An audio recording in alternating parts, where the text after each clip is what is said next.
Jérémy ne compte plus le nombre de pierres qu'il a reçues en 20 ans. Ici, à chaque fois qu'il pleut, il craint le pire. Il lui est même arrivé de quitter les lieux en pleine nuit. Et cela ne s'arrange pas avec le temps.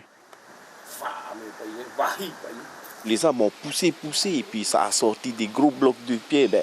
Les blocs de pierre qu'on a en bas qui se sont effondrés, qui sont tombés depuis là en haut en 20 ans. Et puis là, en même temps, la pierre qui tombe et les arbres qui poussent, c'est ce qui nous reste maintenant, tous les grands arbres comme ça qui tombent les uns sur les autres et qui se retiennent comme ça au-dessus des maisons.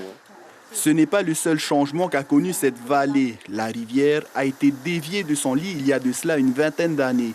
Depuis, dès qu'il pleut, la nature reprend ses droits.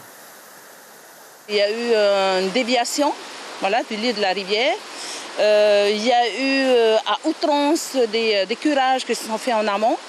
On l'a trouvé plusieurs fois, même les camions passent devant chez nous avec de gros rochers et ça emporte, mais d'où ça vient? De la rivière, ça veut dire qu'on les a ramassés en amont. Les pouvoirs publics ont conscience de la situation à Tenaho. La vallée de Pire a même été placée récemment en zone rouge, donc inconstructible. Mais Tenaho étant le premier lotissement social de la Polynésie, les riverains ont du mal à quitter le quartier où ils ont grandi. Il faut noter que c'est le plus ancien lotissement social de Pirée. Oui. Il a été construit il y a plus de 40 ans. Cette zone, effectivement, est devenue dangereuse depuis, puisque la montagne s'est fragilisée.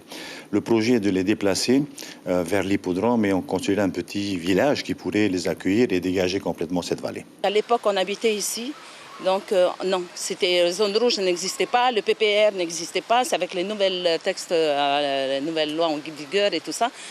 Non, ça n'existe pas encore.